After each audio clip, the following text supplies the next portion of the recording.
the Manic Expression Digression session. I'm your host, Mark, a.k.a. BigBlackHatMan.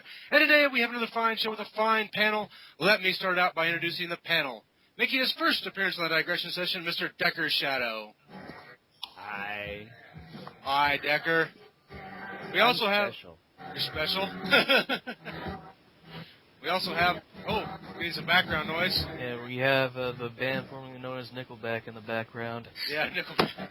Jockerly's here. Hello, Jockerly. How you doing? Good, man. How are you? How things go? Okay. I'm hanging in there. All right, cool. We also have Kyle. Hello, Kyle. I am sorry. What? What? Kyle's microphone's malfunctioning. Whoa! God! The Bee Gees are attacking us. Yeah. Start off with the Bee Gees attack. That starts us. Oh. I'm confused. Mark, what kind of show are you running here? I don't know. Turn the music down. Dude, he's in a restaurant. He can't control the music, man. Yeah, he's at a restaurant, so yeah, that's the trouble. Yeah. You guys can still hear it? Yeah, we can still hear it. The music is pretty loud, dude. Yeah, it's All right, well, really let's loud. switch mics. I'll be right back, okay? Okay. Alright. All right, so Jockley will be back shortly. All right, let me finish introducing the panel. We have Brett. Hello, Brett Club. I'm back. Good. Yeah. We're all happy and stuff. We have the always sarcastic other dude. Yep, I'm here to, since this is the B-movie show, I decided to change my picture to Brian Blessed, because he is cool. And he's in my favorite B-movie of all time. I can't see that. You can't... Okay. I'm rocking Windows 8, so I'm staring at this little 3 stick figures looking back at me, saying, "You are having a conference call. This is worth taking up the entire screen for." Yes. Well, Alright. Windows 8. All right. All right, guys, can you hear me now? Yeah, We can hear you now. Now. Is it better? Yeah. Yep, it's better. Now. Okay. We have a special I guest. got a better control on this, so... All right. Other dudes introduce a special guest, so here we go. Alright, we got a special guest here. I've seen him. I've known him since the legendary old Spill.com back in the League Og days. I've known him since his first appearance, his little foray into Clooney Gate with Ides of March and The Descendants. I've known him since For Killer Bees. I've known him all those times John Ruvio made fun of him unceremoniously. I've known him from oneofus.com and one of my favorite podcasts, Digital Noise. Ladies and gentlemen, Brian Salisbury. This really does feel like I'm playing some kind of massively multiplayer online role-playing game. Like, do you guys have your fire spells macroed to your hotbar? Ah, shit, I forgot to do that. Christ. Son of a bitch. Oh, God, we're boned. We're gonna die. And it's actually, I mean, not to nitpick, but it's oneofus.net. I only bring that up because oneofus.com is apparently some sort of British social media site, so don't. It could have been use worse. Yeah, could have been much worse. Indeed. Whoops. All right, oneofus.net. Well, thank you, Brian, for joining us on the show. And today's subject is the B film, as other dude gave away unceremoniously before I had a chance to introduce it. Thank you once again for screwing everything up. You're very welcome. Yeah, you're a dick. Anyway, so today's subject's B movies. Anybody want to jump in and talk about some of their favorite B movies? Flash Gordon, yes. Flash Gordon, an amazing train wreck in absolute ineptitude and sci-fi greatness. Starring Brian Blessed and Max von Sydow as a really horrible stereotype villain. Flash Gordon illustrates why we needed people like Phil Lord and Chris Miller back in the early 80s because, hey, I got an idea. Dino De Laurentiis, why don't you adapt this comic strip / 1940s movie serial into a big-budget sci-fi film that all the kids will want to see? And he went, I'm going to get Queen to do the score, and then I'm going to leave the rest to you guys. Yeah. Yeah. Oh, and that score was amazing. Yeah. Well, it's a movie that's it's definitely got a little bit of pushback recently because of all the references in the movie Ted, so. Yeah. Oh, Ted. I was... I was mildly amused by your humor. Like, as a big slasher movie fan, some of my favorite of the more lesser-known 80s films were the original Prom Night with Jamie Lee Curtis, Terror Train, Sleepaway Camp, and honestly, I still love Friday the 13th Part 8. Jason Takes Manhattan. Yeah, that's honestly my favorite Friday film. When Jason is standing in Times Square and there's a giant, 20-foot ad for Batman, just like, hey, in Times Square, and Jason meets Batman, and suddenly, all of these fanboys were like, we gotta get our scripts together! We gotta submit Batman! I mean, I know, a lot of people say Rocky IV is to go to, 80s cheese movie, but for me, Jason Takes Manhattan is ass. I gotta admit, when I saw the advertisement in the background for Batman, when I saw Jason Takes Manhattan, I was just like, I could be watching that movie right now. Yeah. It's a tough call between that and Rocky IV, though, because on the one hand, Jason Takes Manhattan has the unabashed shame of, it's called Jason Takes Manhattan, but he doesn't get there until the last 10 minutes of the movie. Yep. But, on the other hand, Rocky IV has an ending in which Rocky figuratively punches down the Berlin Wall and ends communism forever. Yeah. So, column A, column B. I don't know. You still got Red Dawn in there if you're talking about 80s films, so. Wolverines. Yeah, Wolverines. I hate where the Russians try to steal our one, great natural resource, and that is teenage 80s stars. Yeah, a little did they know is that they fucked with the wrong Swayze. Oh, all right. Anybody else have a movie they want to throw out there? Yeah, I'd like to throw one out. Right. Tremors is my personal favorite. Tremors. Oh. Tremors is my personal favorite. I have a Tremors. Yeah, it's a B movie. Yeah. It didn't have a big budget. You can't beat Kevin Bacon. What I like about Tremors is and that it's like the last go ahead. 80s movie, but it was released in 1990. Yep. Is that true? Yeah. It was a fun film. I was foolish enough to watch the sequels and the TV show. I don't know why, but I did. Yeah, Tremors is essentially the movie version of The Floor is Hot Lava. Yeah, pretty much. Replace the hot lava with giant worm monster tentacle things, and then boom, you got it. Point of order, those are called graboids? Come on, man. Oh. Hey, I am not a technical person, aka I forgot what they were called. Hey, Kyle, how about you? Do you got a B movie you want to bring up? Yes, I do. Well, you can't have B movies without bringing up the Evil Dead trilogy. Yep. Oh, yeah. And those are always enjoyable. Yeah, I'm not a horror fan, and even I find those just amusing as hell. Yeah, as do I. Nothing says quality entertainment like the main, like Ash chopping off his own demented, possessed hand and it giving the finger back to him. Yeah, quality entertainment, gentlemen. Blood comes out the wall. Yeah. Dude, blood comes out of every single part of that freaking cabin. Yeah, that is true. Everything talks and everything bleeds. Yeah. By bleed, you sounds mean like the tagline on the poster. Yeah, it does. Why didn't they use that? God damn. No, I don't think anything beats a tree raping a girl, because that's just oddly, bizarrely hilarious to me. I don't know why, but that scene makes me go, what the Well, that was the first Evil Dead, and that was not Yeah, repeated in the second, even though the second was pretty much trying to kind of be a reboot remake of the first. It's a bit confusing.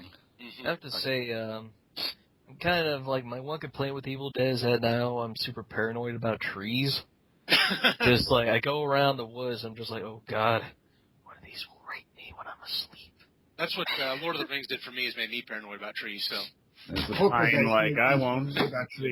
There's the oak like I won't, and then there's the birch I fucking will. Yep. If we're talking about paranoid tree movies, you have to mention Poltergeist. Oh, there you go. See, you have to. That's not just trees. That's like everything in that freaking house. I mean, the clown, the closet, everything. And going on the same theory, like when it comes to B movies, I guess since this one is really well known, I actually really like the third Poltergeist. The one. I actually like it as well, so don't feel bad. The two. Yeah, I remember Do I even remember Poltergeist 3?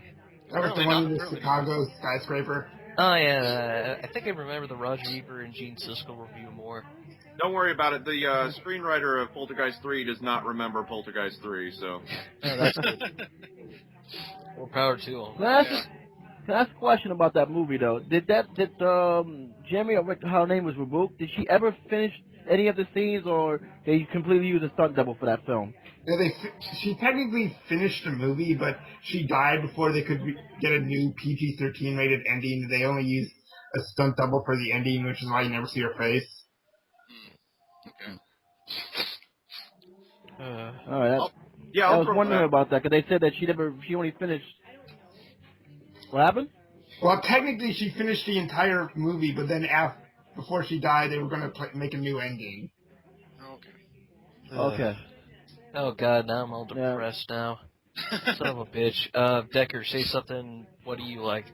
Well, I was trying to roll through my head all these B movies I've watched, all the ones I know, and I'm like, which one's your favorite, Decker? Which one's your favorite? Then one stuck in my head, and it just stayed there, and I'm like, crap, no one's going to accept that one. Just say it. Just say it. Come on, we won't judge. The original Predator. See, you don't accept that? Really considered B? 150% accept that as a B movie. Are you kidding me? That is absolutely a B movie. Yeah, it's a good movie, man. It's just people generally don't think of it as a B movie because the way that the budget was worked was really they did a smart thing. They completely redesigned the Predator during filming because they realized that the one they had planned they weren't going to be able to fucking pull off at all. Yeah. So instead of the normal thing where they just try really hard except it looks like crap, they redesign within their budget. I think why people don't view it as a B movie is because like it's a B movie premise, but you put Arnold Schwarzenegger in there, and it automatically becomes an A movie.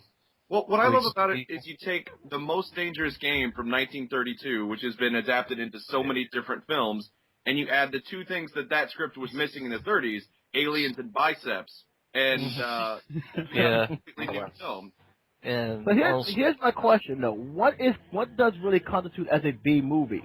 Because, like I said, Arnold Schwarzenegger. When I thought of Predator, I didn't think about that being a B film because Arnold Schwarzenegger, and at that time he was big money back then. You had to pay a lot of money for him to be in the film. So, what is the main definition to consider to be a B film? Is it budget or just what they got to work with alone? You pay a lot of money for Arnold Schwarzenegger, and then have him just lose his goddamn mind and spaz out and just go. It's remarkably difficult to actually define a B movie because everybody kind of has a different definition. But I think you can judge it by budget and by limitations. You can also judge it just by the ambition of the exploitative subject matter or just how completely off the wall and nonsensical. I mean, there's 100 different ways to define that. Well, part of the nonsensical and off the wall qualities of B movies come from the fact that it happens to be low budget and therefore less risk, and they're willing to try different things. When if you throw a huge budget together, you got to get a big production studio for that, and if you're going to bring to them the script of Evil Dead 2 and say we'd like to do this on a $150 million budget, they're like, oh fuck no. God, now I want to see that. I don't see what would happen if they gave a slasher film a superhero movie budget. It would lose money. I'm going to tell you right now. Does the Blob count as a B film? Yes, I believe it does. The Blob does count as a B film. Yeah, every single version of the Blob counts as a B film. Yeah, I'm surprised no one. Speaking of B movies, I'm surprised no one's brought up Roger Corman yet. My hero. Well, Roger Corman wasn't. I mean, he's like the king of B movies, but it's not because he was really smart with money. It's because he was really incredibly stingy and didn't care about quality. Well, in that way, he was actually brilliant with money because he could make you could take $1 million and make 30 films out of it. Like, yeah, he was notoriously difficult to work with, and he did some shady stuff, but he also was able to stretch a dollar further than anyone I've ever seen, and is responsible for some of the biggest careers in Hollywood right now. So. Yeah. Oh yeah. Well, and Another point on Corman was he brought over a lot of the foreign filmmakers. Like I know Kurosawa got over here through Corman, and so did Fellini. Through New World, yeah. Mm-hmm. I know. It's just, in my opinion, film must be about the soul and art and expressing things. Get the fuck off this podcast.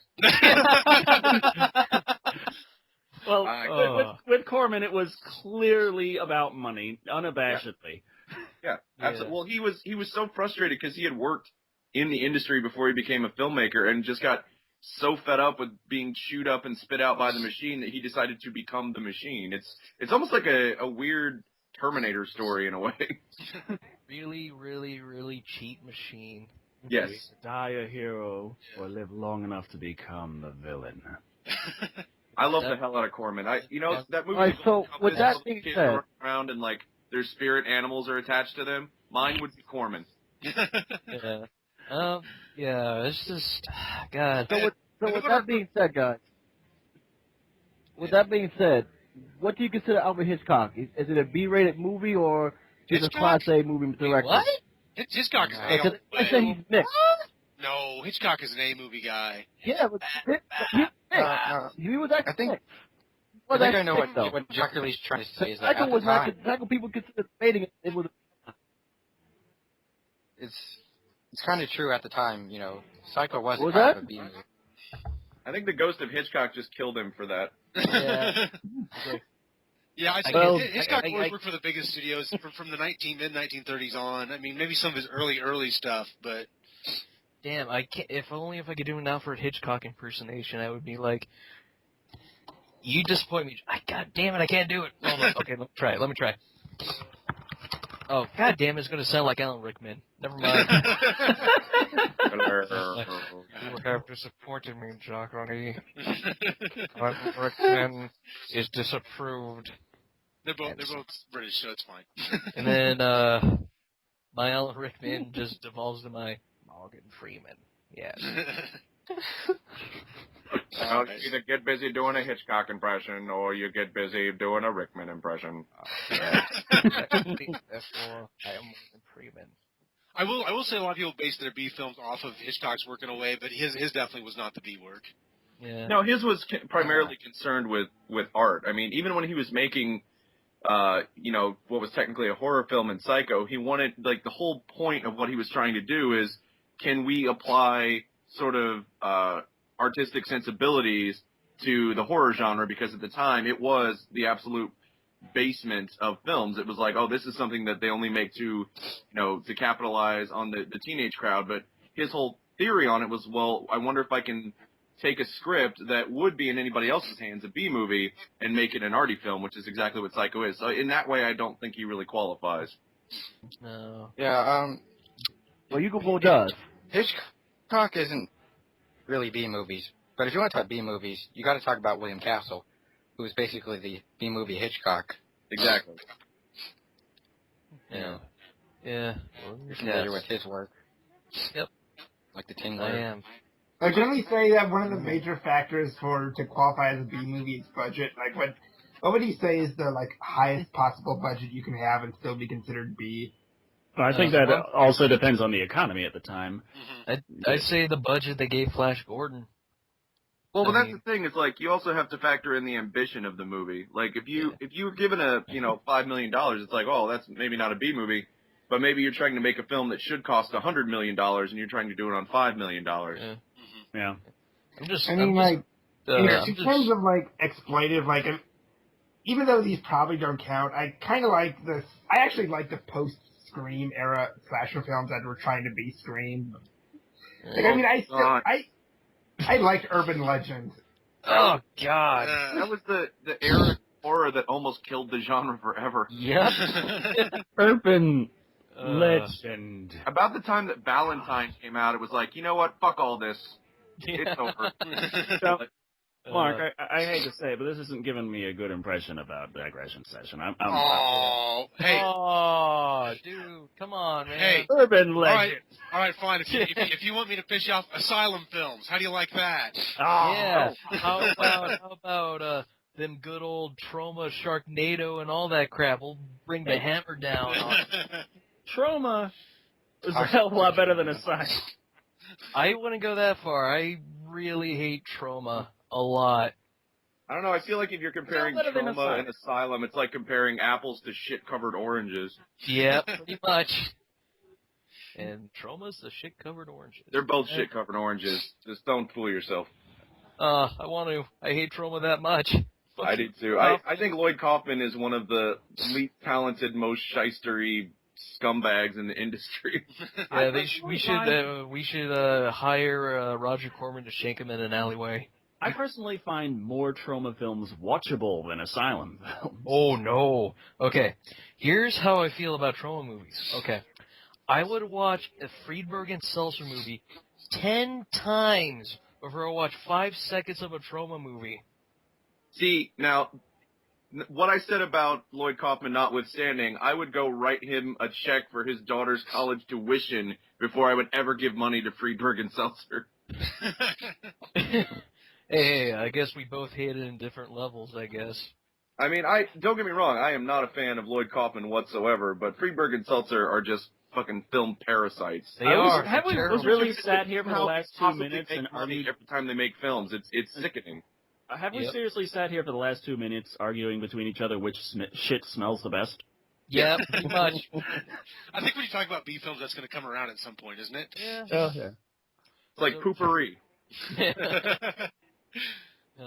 So, gentlemen, what would you consider to be B movies you hate with a passion?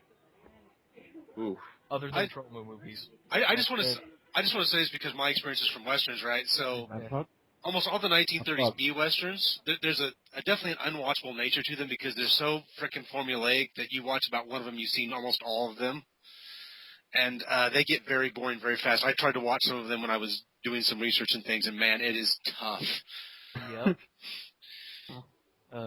Even John Wayne, who I love John Wayne, a lot of people know that about me, but even his 1930s B films are just unfucking watchable. Yeah. You're a trooper, Mark. Yeah, I'd have to go with the Jean Rollin lesbian vampire movies from the 60s and 70s. Oh, God.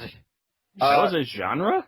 Yeah, no, it was. Dude, there were like 30 films. That guy was like the Roger Corman of lesbian vampires, which is an awesome title to have. But, yeah, they're nigh unwatchable because apparently somebody forgot what the French word for pacing is. Yeah. And just didn't bother with. I bet that guy did a lot of jerking off during his films.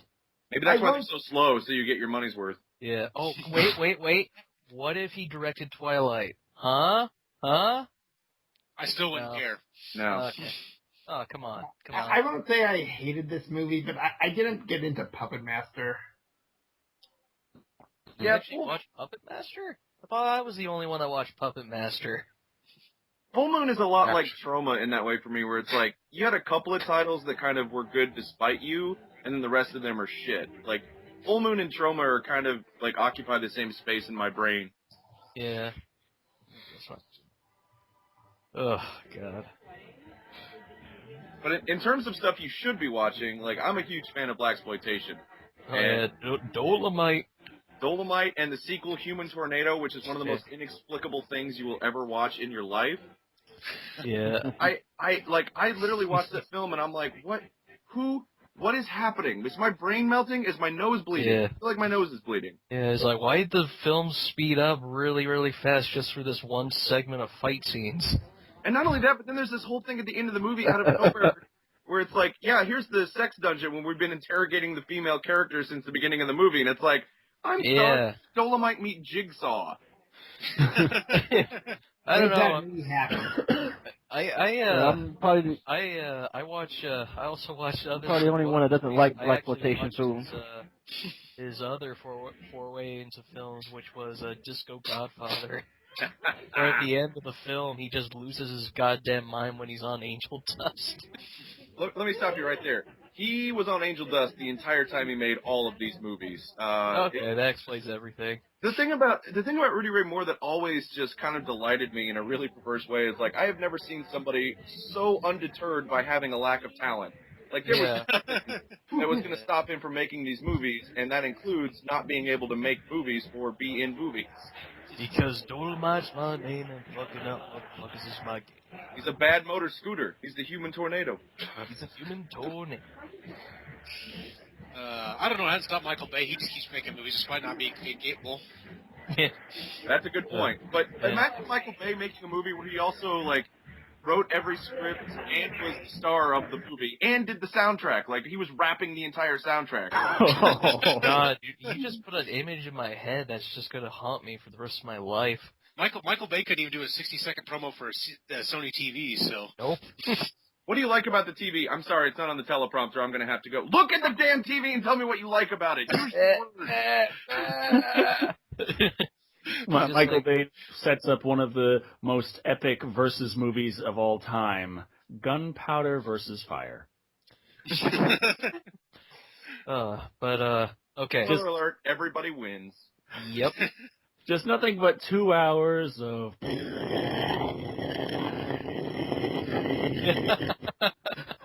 I imagine in his head the 1812 Overture is playing all the time. Yeah. But just like make a movie about sentient explosions. God. It's probably coming out this summer. That's probably the film he's making now. I got a film for you all.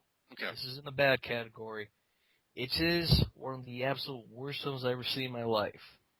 Incompetence on a maximum scale. It is a movie made in Canada called Things. Anyone see this? He has. He's seen it. Things. Oh my God. That's not exactly a very descriptive title, I'll give it that. No, and it's not, like, even if when you watch the movie, you'll have less of an idea of what it's about just, as you would just hearing the title. So I mean, I may have watched a movie called Stuff, but there was a little more reason behind that. In terms of stuff with vague titles, I think as a good B-movie, I like Stephen King's It. Ugh. Well, It also is done in such a way it becomes specific. Yeah. It's so vague it has to mean something. Things does not adhere to that principle. Naming your movie Things is like naming it whatever. That's what they should have named it is, fuck it, you'll watch it. And then you'll regret it watching it right after you're done. Yeah, what are you watching, honey? Things. I saw that because the Draft House decided to re-release the VHS as part of some promotion they were doing. And I am sad to say that I sat through that. I'm not a big fan of this, like, the weird shot-on-video Canadian horror stuff from the 90s. Like, those guys are sort of the Rudy Ray Moore of slasher films. God, dude. Okay, so I'm going to try to describe the plot. Good luck. These drunk Canucks go into a cabin. Apparently the wife got pregnant by a mad scientist, and she's, like, really sick, and it turns out the mad scientist impregnated her with, like, xenomorph things. And, like, they go around and fuck with people? That's all I... Now, when you say fuck with people, do you mean literally fuck with people, or are we talking like, more bite figuratively? their hands off and die horrible? But is that the way that they try to reproduce? I don't get it. I don't. This should be a simple question, but damn. It's not a simple movie. It's stupid. It's like a bunch of 80s hair and beer and bad acting and... Okay, so they couldn't afford to articulate the xenomorph things, so they just moved him slightly with a stick, it looked like. Yeah, no, that's exactly what they did. It's like the Canadian version of Manos Hands of Fate. Like, it's that bad. Manos Hands of Fate at least has a MST3K riff to it, so it isn't that horrible to watch. Yeah. Yeah, I'm like, Is there a 9-minute long driving scene? God, oh, dude. If not, I'm disappointed. Imagine, if you will, if their Torgo was in Things, it'd be like, is like, I am Torgo. I watch the place while the master's away.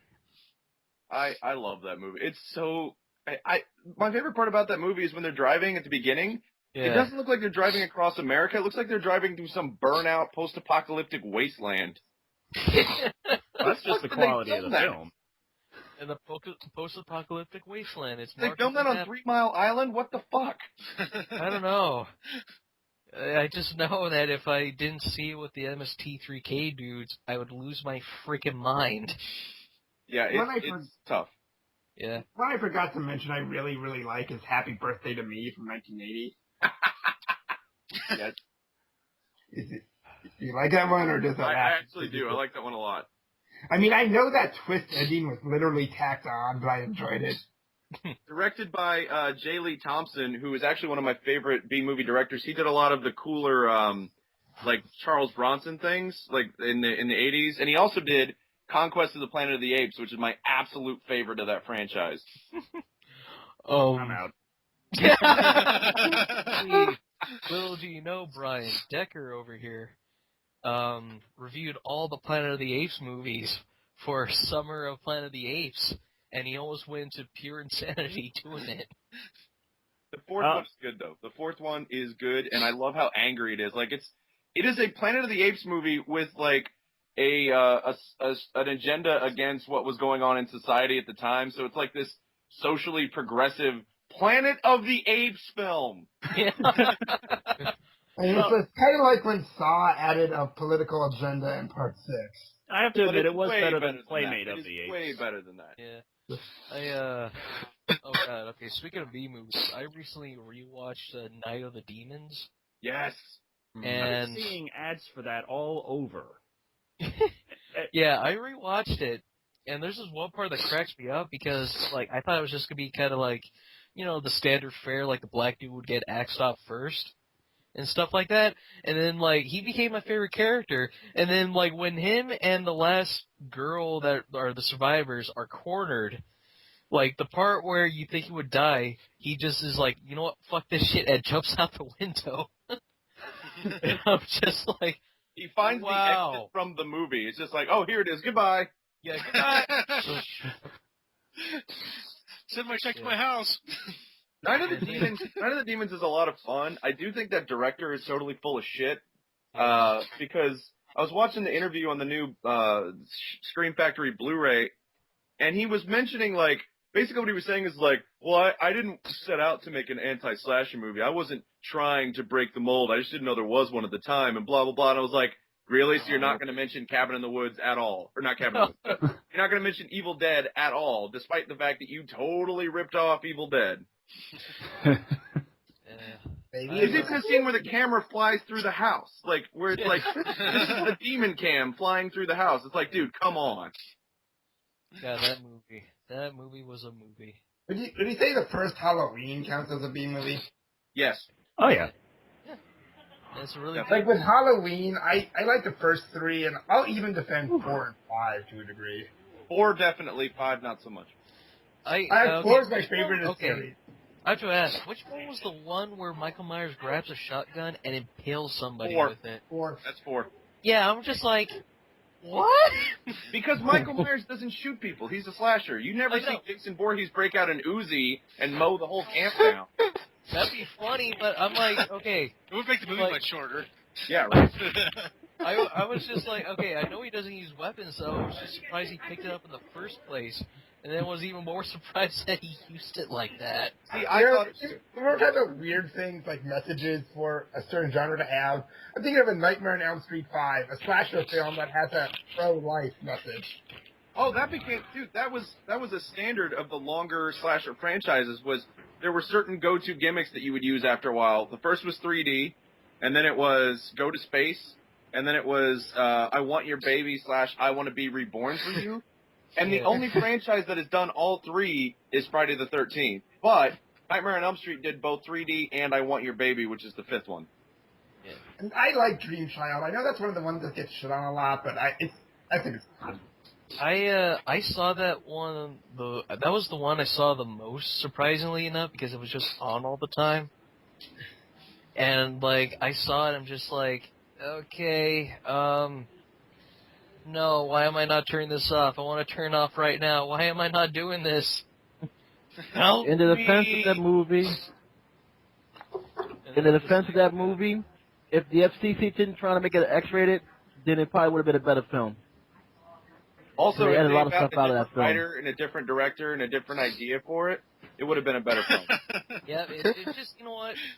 Just redo everything. If it had been made competently, it'd have been a good film. Like, this is a good idea. All we need you to redo is everything. Yeah. I'm just like, All my efforts. It wasn't worse than 6. That's all I'm going to say. It wasn't worse than 6. yeah. That is true. Yeah. That is unfortunately very... How- And that sucks because 6 has Yaphet Kotto. How do you fuck up having Yaphet Kotto in a Nightmare on Elm Street movie? I don't know. Well, okay, I heard of John Carpenter. Well, I heard Halloween. I'm surprised. What other John Carpenter films would you consider awesome as? Trouble. Pretty much Where everything did he that did in prove the 80s would constitute as a B film. Actually, that's pretty much true. Yeah, They Live is my favorite of his B movies. Like, of his true blue, like, blue-collar B movies, like, They Live is my absolute favorite. nothing says awesome like a 10-minute fight scene all around glasses. Put them on. Fuck you. Ah! One of the best fight scenes in film history, and when you think about what it's really about and the motivation for that fight, it makes it even more glorious, because these guys are beating the shit out of each other because one guy doesn't want to put on sunglasses. Yeah. I am here to chew bubblegum and kick ass, and I'm all out of bubblegum. Keith David's just like, I'm an Oakley man, motherfucker, get those away from me, and then they just keep fighting. God, that was actually a really awesome scene and a really awesome movie. I love that movie so much. Okay, what would And you you want to out talk of all about his... movies with a social agenda, how much does that movie hate Ronald Reagan? A lot. It is That movie's very like the touchy 80s capitalism, you can go fuck yourself. And then... There were a lot of films from that era, though, that really were trying to represent that message. So, I mean, that became a very popular message in the late 80s was go fuck yourself, capitalism. Although I have to say... Mm-hmm. I would have to say poor John Carpenter. The 90s kicked in and he just lost all ability to make a film. I think Like my theory on what happened to John Carpenter is that he and Dario Argento are riding in a car, and they accidentally hit the motorcycle on which Gary Busey is riding. And right as they make impact, Argento and Carpenter take a hit on this really potent strain of marijuana and then hit their heads on the dashboard. I think you should put George A. Romero in that camp, too. Yeah. It was a bad accident, man. And then everybody came out of that going, wait, how do you make movies again? Oh, yeah, this is how you do it. You make them really awful and unwatchable. Like, for all the people whose careers went downhill in the 90s, they went downhill immediately. Yeah, it was crazy. Realistically, I'd say they probably got a little too convinced of their own success, and so they, every decision I make is right, and sort of got caught in that sort of trap that a lot of directors get caught in. Granted, if you're Wes Craven, you were always on the bottom of the barrel. Other than two other I think movies. he's one of the most overrated horror directors of all time. Yeah, it's like, yes, I am a master of my craft. I'm just like, oh yeah? Why'd you make Shocker then, douchebag? Why did you make the mutants talk and the hills have eyes? And why did you give them all the leftover dialogue from your two hillbilly cops from Last House on the Left? Oh god, Last House on the Left is such a goddamn abomination. It really is. It's just like, let's make an exploitation film, and then cut away to the Dukes of Hazzard. And then everybody touts it as like, oh, it's a very important film in horror history. And like, go fuck yourself. No, it's not. Yeah. Guys, I think it's like the same camp of people that say that freaking the Cannibal Holocaust is like an important film. I hate those movies. I hate those movies with a passion. Did you see that? I mentioned this earlier. Did you see the first Prom Night? Yes. I honestly say I like that. That's my favorite Jamie Lee Curtis slasher, even more than the first Halloween. Yeah, I can't get behind that, but I tell you what I do like about it is that it's like all American slasher films basically are ripping off Italian giallo, and that one is doing it in a way where it's not even hiding it. Like it is wearing that reference on its sleeve the entire time, which is kind of fun. Yeah, it's. In first slasher, I thought that ending was genuinely sad. Oh, little brother, sad. Yeah. So I'm gonna throw one curveball at you guys because I'm into westerns, right? Yeah. So I'm gonna throw the most important B western ever was A Fistful of Dollars. Not the best one ever, the most important one ever. Yep. Interesting. Yeah. Interesting. I have no idea what that is. It was the first Sergio Leone film. Well, this has been fun, guys. I'm going to go ahead and take off. Oh, no. Wow. Oh, my God. No. We're sorry. Okay. Don't run away. We'll do better next time. Decker, I'll tell you what. Sometime I'll sit you down and I'll teach you all about Westerns. You need to go full Clockwork Orange on this guy. Like, tape his eyes open and show him hours and hours of spaghetti westerns. And then you could be an asshole in the middle of your spaghetti western-a-thon. You could show him an asylum film. No! Why would I would only show him the good spaghetti westerns, which is like 6, so I don't know why I would. See, that's the thing, is like a lot of... While watching a lot these of really westerns, good spaghetti will I westerns. be Just allowed spaghetti? Yes, you're allowed to eat spaghetti. Like, have you guys seen the original Django? Yes. It's a total rip-off of A Fistful of Dollars plot-wise. What's that? Total rip-off of A Fistful of Dollars plot-wise. Well, Fistful of Dollars is a rip-off of Yojimbo by Kurosawa, so... Well, yeah, they got sued and they lost, so...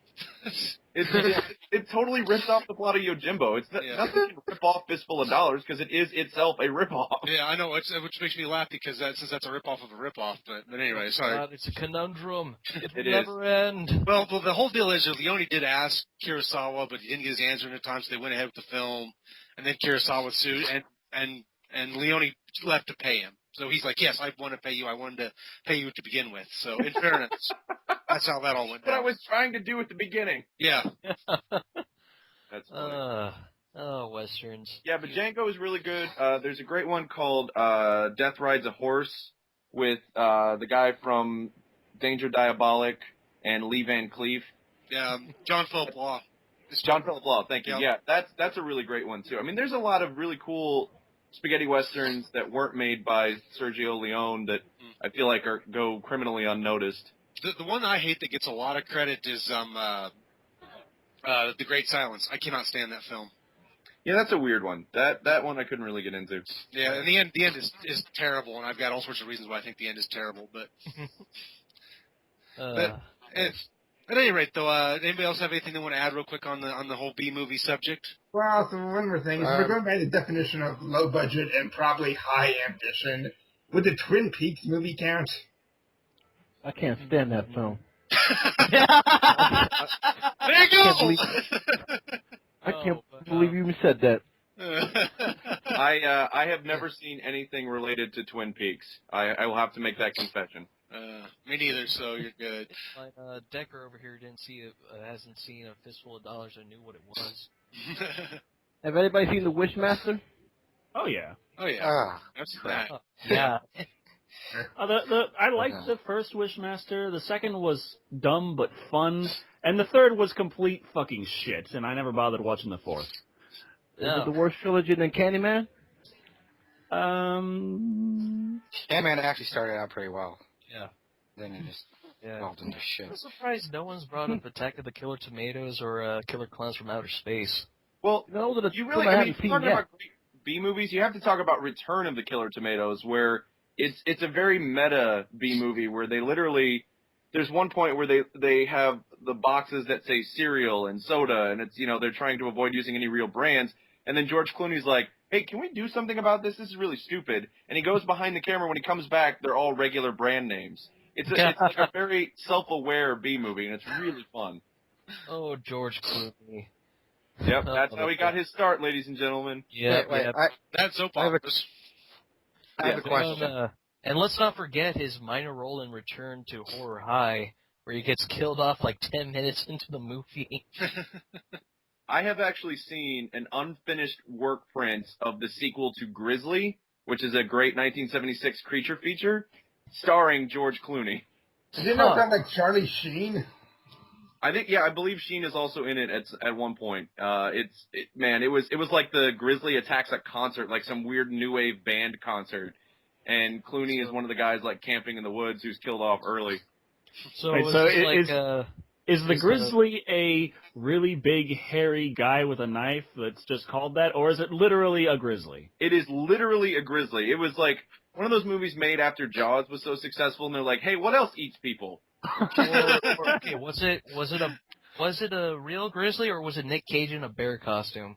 It was an actual grizzly. Okay. If it was Nick Cage in a bear costume, more people would have watched it. Yep. I'm a sexy bear. Yeah. I loved, God, man, the 70s was funny. Hey, Like, boo boo, Cage- it's time to die. Oh, nothing says the 70s like nature attacks films.